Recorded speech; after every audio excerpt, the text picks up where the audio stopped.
ফেরত পাঠাতে ঢাকার চিঠি গ্রহণ করেছে দিল্লি, নিশ্চিত করেছেন ভারতের পররাষ্ট্র মন্ত্রণালয়ের সহকারী মুখপাত্র। চাঁদপুরের মেঘনায় জাহাজে মিলল 7 মরদেহ, আহত একজনকে হাসপাতালে ভর্তি। ডাকাতের হামলায় মৃত্যু বলছে পুলিশ। ভোটের জন্য রাজপথে নামবে জনগণ, হুঁশিয়ারি মির্জা ফখরুলের। ক্ষমতায় গেলে সব ধর্মের অধিকার নিশ্চিতের প্রত্যয়। সাবেক 2 মন্ত্রী কামরুল ও মুহিবরের বিরুদ্ধে দুদকের মামলা, অবৈধ সম্পদ অর্জনে সাবেক এমপি হেনরির বিরুদ্ধেও মামলা। এবং বুদ্ধিজীবী কবরস্থানে চিরনিদ্রায় শাহিত উপদেষ্টা হাসান আরিফ, রাষ্ট্রীয় শোক পালন, মসজিদে মসজিদে দোয়া মোনাজাত।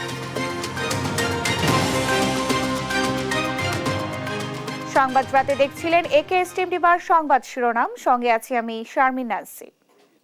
এবারে বিস্তারিত। শেখ হাসিনাকে ফেরত পাঠাতে ঢাকার চিঠি গ্রহণ করেছে দিল্লি, নিশ্চিত করেছেন ভারতের পররাষ্ট্র মন্ত্রণালয়ের সহকারী মুখপাত্র। এর আগে সাবেক প্রধানমন্ত্রীকে ফেরত চেয়ে দিল্লিকে চিঠি দেওয়ার কথা জানান পররাষ্ট্র উপদেষ্টা মোহাম্মদ তৌহিদ হোসেন। বলেন, বিচার ব্যবস্থার মুখোমুখি করতেই এই উদ্যোগ। জান্নাতুল মোহনার প্রতিবেদন। 5ই আগস্ট ভারতে পালিয়ে যাবার 4 মাস পর অবশেষে সাবেক প্রধানমন্ত্রী শেখ হাসিনাকে দেশে ফেরাতে আনুষ্ঠানিক উদ্যোগ নিয়েছে পররাষ্ট্র মন্ত্রণালয়। গত 17 অক্টোবর আন্তর্জাতিক অপরাধ ট্রাইব্যুনাল শেখ হাসিনার বিরুদ্ধে গ্রেপ্তারি পরোয়ানা জারির পরেই শুরু হয় নানা আইনি পদক্ষেপ। আদালত আমাদের আবেদন মঞ্জুর করে সাবেক প্রধানমন্ত্রী শেখ হাসিনাকে গ্রেপ্তার করার জন্য নির্দেশ দিয়েছেন এবং এরই প্রেক্ষিতে সোমবার দুপুরে পররাষ্ট্র উপদেষ্টা জানান, শেখ হাসিনাকে ফেরাতে ভারতের কাছে নোট ভার্বাল পাঠানো হয়েছে। তাকে যে চাওয়া হচ্ছে ফেরত বিচার ব্যবস্থার জন্য সেটা জানিয়েছি। এর আগে সকালে পিলখানায় বিজিবি দিবস উপলক্ষে এক অনুষ্ঠানে স্বরাষ্ট্র উপদেষ্টা মোহাম্মদ জাহাঙ্গীর আলম চৌধুরী জানান, হাসিনাকে দেশে ফেরাতে ভারতের সঙ্গে যোগাযোগের জন্য প্রয়োজনীয় উদ্যোগ নিতে পররাষ্ট্র মন্ত্রণালয়কে চিঠি দেওয়া হয়। ফেরত পাঠানোর ব্যাপারে তো আমরা তো পাঠিয়ে দিয়েছি পররাষ্ট্র মন্ত্রণালয়ে, আমাদের চিঠি অলরেডি চলে গেছে ওনারে এক্সট্রাডিশন করার জন্য, এটা প্রক্রিয়াধীন আছে। স্বরাষ্ট্রমন্ত্রী জানান, ভারত বাংলাদেশ বন্দি বিনিময় চুক্তি অনুযায়ী হাসিনাকে দেশে ফেরত আনা হবে। জান্নাতুল মোহনা, দেশ টিভি, ঢাকা। বাংলাদেশের অবকাঠামো প্রকল্প থেকে অর্থ আত্মসাতের অভিযোগে জিজ্ঞাসাবাদ করা হয়েছে শেখ হাসিনার বোনের মেয়ে লেবার পার্টির মন্ত্রী টিউলিপ সিদ্দিককে। রোববার এক প্রতিবেদনে দ্য টাইমস জানায়, বৃহস্পতিবার যুক্তরাজ্যের মন্ত্রী পরিষদ অফিস জিজ্ঞাসাবাদ করে, যদিও এই দুর্নীতিতে জড়িত থাকার বিষয়টি অস্বীকার করেন টিউলিপ। আরও জানাচ্ছেন আফরিন মৌ। বাংলাদেশের সাবেক প্রধানমন্ত্রী শেখ হাসিনা দেশ ছেড়ে পালানোর পর থেকেই একের পর এক সামনে আসছে তার বিরুদ্ধে ওঠা নানা দুর্নীতির অভিযোগ। বাদ যায়নি তার পরিবারের সদস্যরাও।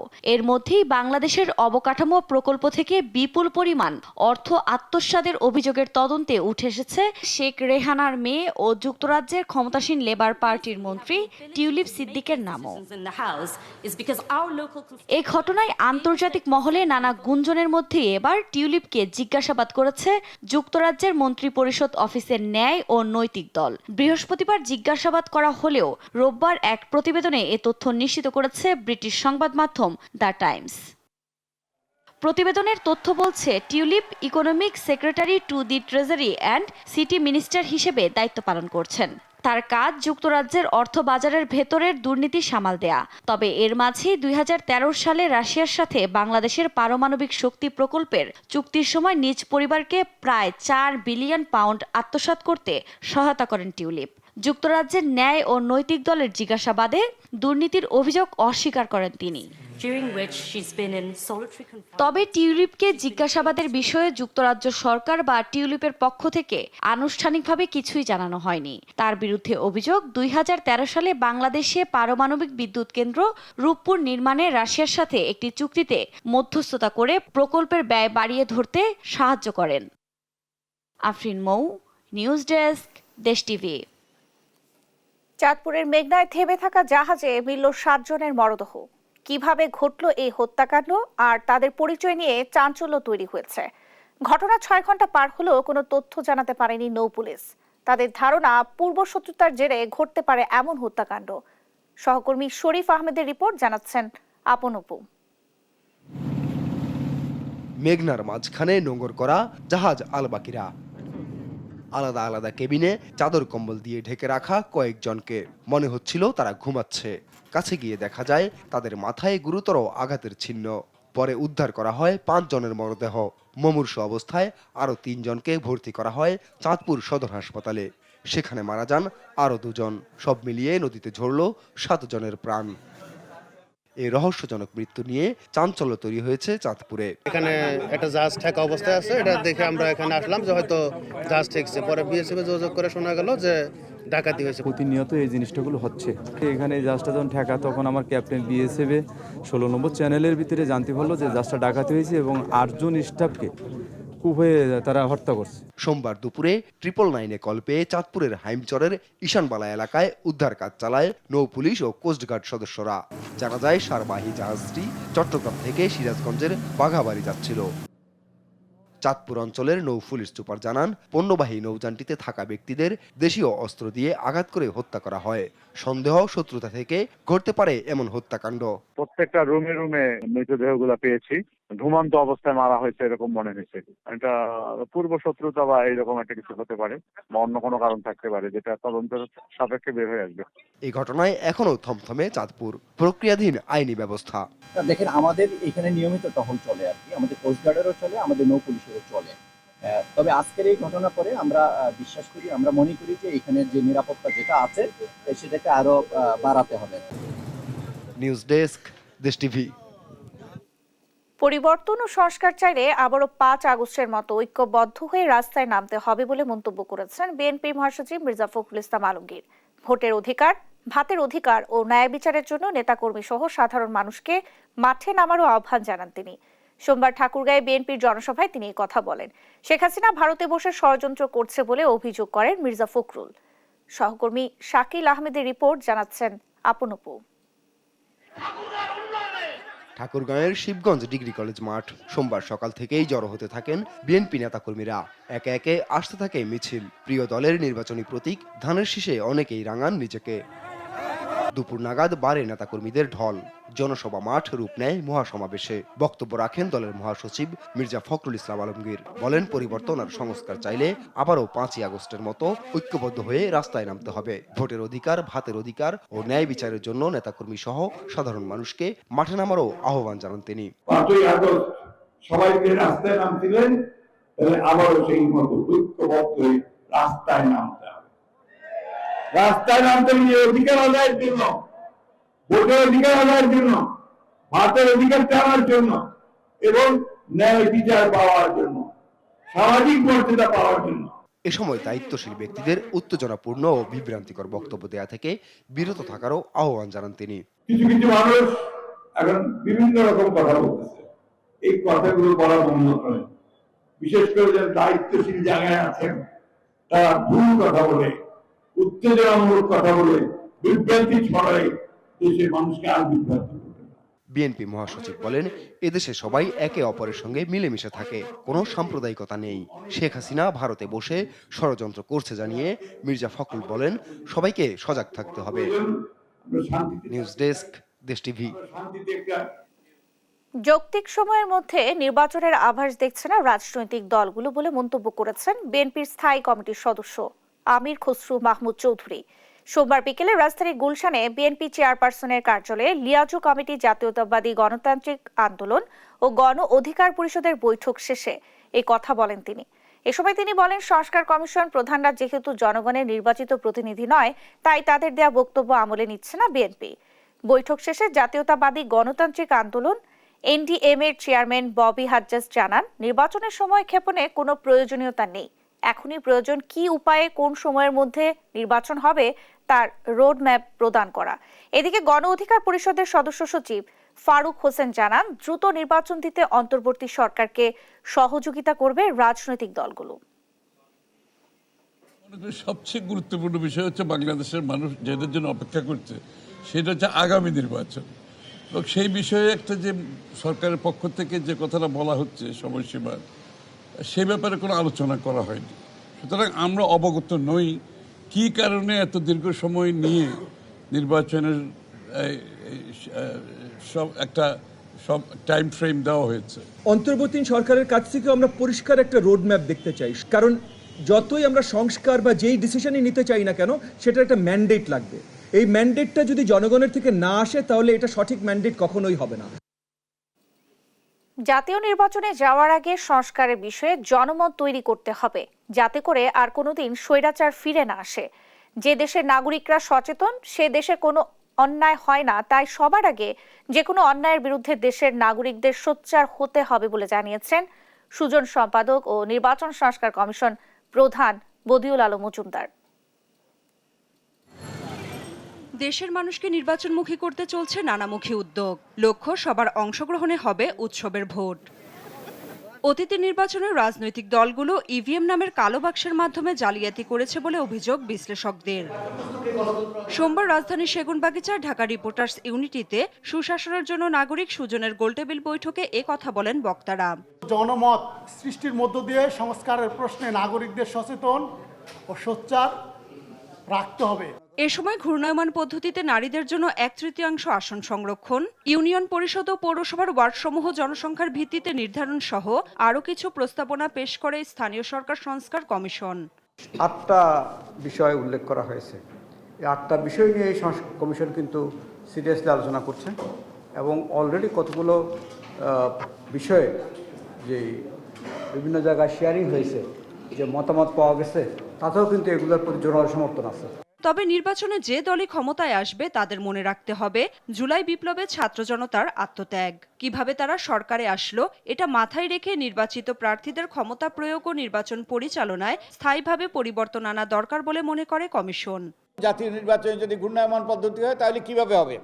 ধরেন যদি নারীর আসন 100 করা হয়, বাড়ানো এখন 50 আছে 100 করা হয়, 400 থেকে 100 আসন লটারির ভিত্তিতে কিংবা অন্য কোনোভাবে চিহ্নিত করে ওই আসনগুলোতে শুধুমাত্র নারীরা প্রতিনিধিত্ব করবে। এই বিভিন্ন দল থেকে প্রতিনিধিত্ব করবে, যেখানে যোগ্যতার ভিত্তিতে মনোনয়ন দেবে, আর বাকি 300 আসনে নারী পুরুষ উভয় প্রতিনিধিত্ব করবে। বিগত নির্বাচনে যারা ইভিএম নিয়ে জালিয়াতি করেছে তাদের শাস্তির আওতায় আনা উচিত বলেও মনে করেন তিনি। নো ইভিএম, বরং ইভিএম যারা করেছে তাদের তদন্ত হওয়া উচিত। নাফিয়া ফারজানা, দেশ টিভি, ঢাকা। মিরপুরের বুদ্ধিজীবী কবরস্থানে চিরনিদ্রায় শায়িত হলেন উপদেষ্টা হাসান আরিফ। এই সময় পরিবারের সদস্যদের সঙ্গে উপস্থিত ছিলেন বিভিন্ন মন্ত্রণালয়ের কর্মকর্তারা। এ উপলক্ষে দেশের সব সরকারি, বেসরকারি ও প্রতিষ্ঠানে অর্ধনমিত রাখা হয় জাতীয় পতাকা। তার মাগফিরাত কামনায় দেশের সব মসজিদে করা হয় বিশেষ দোয়া। মৃত্যুর 4 দিন পর মিরপুর শহীদ বুদ্ধিজীবী কবরস্থানে চিরনিদ্রায় শায়িত হলেন হাসান আরিফ। সোমবার সকাল 10:30টার দিকে তাকে সমাহিত করা হয়। এ সময় তার ছেলে মুয়াজ আরিফ, শিল্প উপদেষ্টা আদিলুর রহমান খান ও স্বরাষ্ট্র উপদেষ্টা অবসরপ্রাপ্ত লেফটেন্যান্ট জেনারেল মোহাম্মদ জাহাঙ্গীর আলম চৌধুরী ও হাসান আরিফের পরিবারের অন্যান্য সদস্যরা উপস্থিত ছিলেন। পরে তার রুহের মাগফিরাত কামনায় দোয়া করেন উপস্থিতরা। এ সময় ছেলে মুয়াজ আরিফ বাবার কর্মজীবনের সততা তুলে ধরে তার কর্মে দেশ উপকৃত হয়েছে বলে জানান। আজকে উনি নেই আমাদের মাঝে, তবে আমি দৃঢ়ভাবে বিশ্বাস করি ওনার কারণে মানুষ যত উপকৃত হয়েছে এবং যত রিপোর্টেড কেস রয়েছে তার দ্বারা আমাদের সমাজ এবং আইন ব্যবস্থা সমৃদ্ধ হবে এবং উপকৃত হবে। এবং আপনাদের সবার কাছে বিনীত অনুরোধ করবো আপনারা ওনাদের সবাইকে দোয়া করতে বলবেন। সাদা মনের মানুষ ছিলেন, খোলা মনের মানুষ ছিলেন এবং আইনের ক্ষেত্রে এবং জ্ঞানের প্রজ্ঞায় সব দিক থেকে অভিজ্ঞতায় উনি অত্যন্ত সমৃদ্ধ ছিলেন। তিনি দেশকে অত্যন্ত ভালোবাসতেন, দেশের মানুষকে ভালোবাসতেন। এদিকে হাসান আরিফের মৃত্যুতে সোমবার সারা দেশে পালিত হয় রাষ্ট্রীয় শোক। সব সরকারি, আধা সরকারি ও স্বায়ত্তশাসিত প্রতিষ্ঠান এবং শিক্ষা প্রতিষ্ঠানে অর্ধনমিত রাখা হয় পতাকা। মসজিদ সহ বিভিন্ন ধর্মীয় উপাসনালয়ে করা হয় দোয়া। এর আগে গেল 20 ডিসেম্বর শুক্রবার বিকেল 3টার পর হৃদরোগে আক্রান্ত হয়ে রাজধানীর ল্যাবএইড হাসপাতালে চিকিৎসাধীন অবস্থায় মারা যান উপদেষ্টা এএফ হাসান আরিফ। গত 8 আগস্ট অন্তর্বর্তী সরকারের উপদেষ্টা হিসেবে শপথ নেন তিনি। ওই দিন তাকে স্থানীয় সরকার, পল্লী উন্নয়ন ও সমবায় মন্ত্রণালয় এবং ভূমি মন্ত্রণালয়ের দায়িত্ব দেওয়া হয়। গত 10 নভেম্বর উপদেষ্টাদের দপ্তর পুনর্বণ্টন করে সরকার। ওই দিন ভূমি মন্ত্রণালয় তার অধীনে রাখা হলেও স্থানীয় সরকার মন্ত্রণালয়ের পরিবর্তে তাকে দায়িত্ব দেওয়া হয় বেসামরিক বিমান পরিবহন ও পর্যটন মন্ত্রণালয়ের। সজল বিশ্বাস, দেশ টিভি, ঢাকা। জাতীয় অর্থনৈতিক পরিষদের নির্বাহী কমিটির সভায় ১,৯৭৪ কোটি ৩০ লাখ টাকার ১০টি প্রকল্পের অনুমোদন দেওয়া হয়েছে। এর মধ্যে সরকারি অর্থায়ন ১,৬৪২ কোটি ৯৮ লাখ টাকা এবং সংস্থার নিজস্ব অর্থায়ন ৩৩১ কোটি ৩২ লাখ টাকা। সোমবার প্রধান উপদেষ্টা ও একনেকের চেয়ারপারসন ডক্টর মোহাম্মদ ইউনূসের সভাপতিত্বে পরিকল্পনা কমিশন চত্বরে এনইসি সম্মেলন কক্ষে অনুষ্ঠিত সভায় এই অনুমোদন দেওয়া হয়। অনুমোদিত প্রকল্পসমূহ হল নৌ পরিবহন মন্ত্রণালয়ের চিলমারি এলাকায় নদী বন্দর নির্মাণ প্রকল্প, কৃষি মন্ত্রণালয়ের আশুগঞ্জ পলাশ সবুজ প্রকল্প, কুমিল্লা অঞ্চলে টেকসই কৃষি প্রযুক্তি সম্প্রসারণ প্রকল্প সহ আরও বেশ কিছু প্রকল্প। এছাড়াও বৈঠকে বাতিল করা হয়েছে মৌলভীবাজারের বঙ্গবন্ধু শেখ মুজিব সাফারি পার্ক প্রকল্প।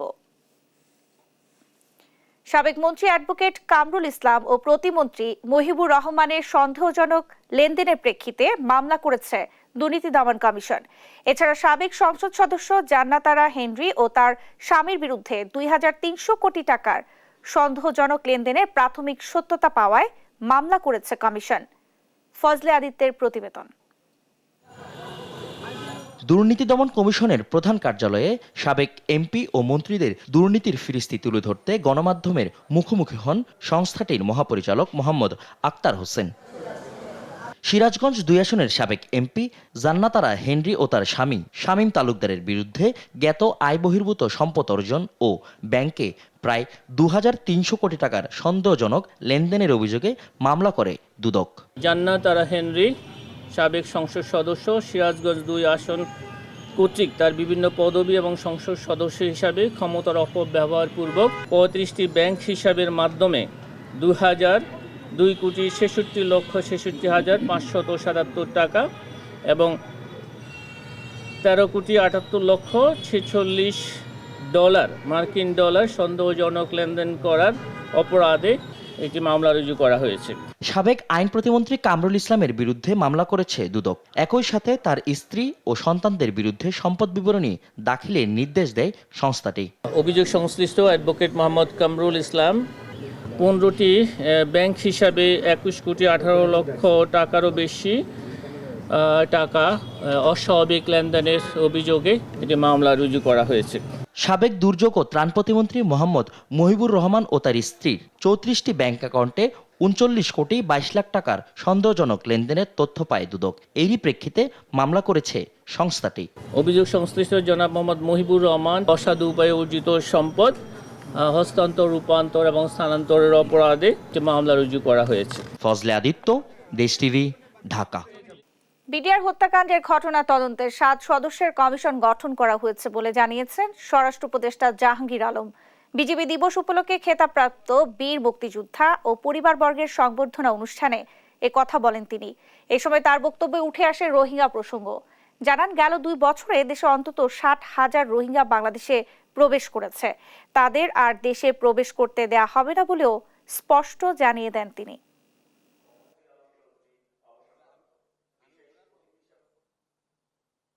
যে আপনারা যেটার জন্য সব সময় চেয়েছেন যে বিডিআর ইসের একটা পুরনো একটা কমিশন করার জন্য, এই কমিশনটা আমাদের মাননীয় প্রধান উপদেষ্টা উনি সিগনেচার করে দিয়েছেন।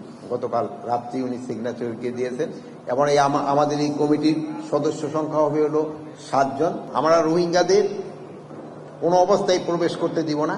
তারপরেও যারা ওই যে আপনি একটা বললেন সংখ্যা ঘুরে গেলে, ওইটা হয়তো মানবিক দিক বিবেচনা করে আমরা হয়তো তাদের, যেহেতু ওই এলাকায় যুদ্ধ হচ্ছে, তাকে পাঠানো যায় নাই, বাট আমরা ম্যাক্সিমামে কিন্তু পাঠাই দিচ্ছি। পরিবেশ উপদেষ্টা সৈয়দা রিজওয়ানা হাসান বলেছেন, কপকে অনেক বেশি জটিল করে ফেলা হয়েছে। একই সঙ্গে বিশ্বের যে অর্থনৈতিক মডেল দাঁড়িয়েছে তা থেকে কেউ সরে আসতে চাইছে না। ২৯তম কপ সম্মেলন নিয়ে ইউনিভার্সিটি অব এশিয়া প্যাসিফিকে অনুষ্ঠিত আলোচনা সভায় এই কথা বলেন পরিবেশ উপদেষ্টা। বলেন, জীবাশ্ম জ্বালানি বিক্রয়কারী দেশগুলোর অর্থনৈতিক সংকটের বিপরীতে জলবায়ু ঝুঁকিতে থাকা দেশগুলো রয়েছে ভৌগোলিক অস্তিত্বের প্রশ্ন, যাদের বিপক্ষে দাঁড়িয়ে দর কষাকষি, অসম প্রতিযোগিতা। তাই সমস্যা নিরসনে রাজনৈতিক শক্ত অবস্থানের পাশাপাশি প্রয়োজন নতুন প্রজন্মকে সাথে নেয়া, তবে প্রচলিত ছকে বেঁধে নয়। জনগণ বাড়াতে হবে বাজেট ও সক্ষমতা। তেল রপ্তানিকারক দেশগুলো তাদের একটা বড় বিষয় হচ্ছে যে আমার অর্থনীতি তো তেলের উপরই নির্ভরশীল, এখন তোমরা ফসিল ফুয়েল থেকে সরতে বললে তো আমি সরতে পারবো না। আমাদের মতন দেশগুলোর বিষয় হচ্ছে যে যদি জলবায়ু পরিবর্তন হয়েই যায় যেভাবে করে আইপিসিসি বলছে, তাহলে তো আমাদের অস্তিত্বই থাকবে না। 1% করে কৃষি জমি আমাদের প্রতি বছর কমছে। এখন আমরা কত টাকা নিয়ে আসলে অ্যাডাপ্ট করতে পারবো, এটা তো একটা বড় বিষয় আছে।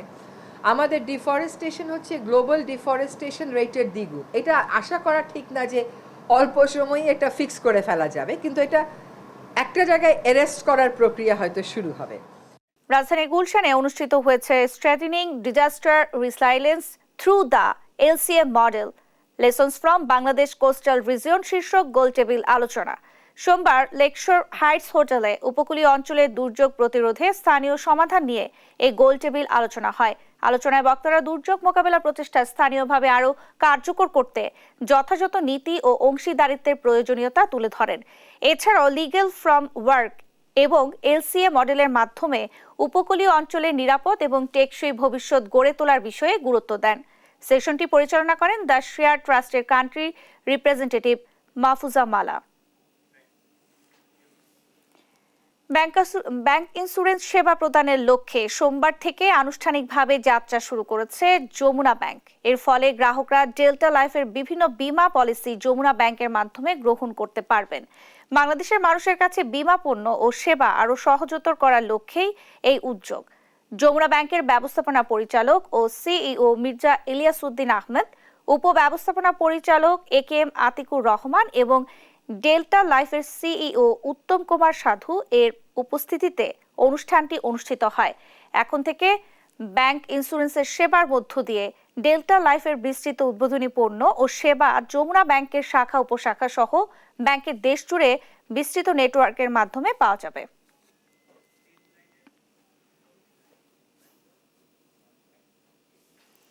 এই ছিল এখনকার সংবাদ রাত। পরের বুলেটিন দেখার আমন্ত্রণ রইল। ধন্যবাদ সবাইকে।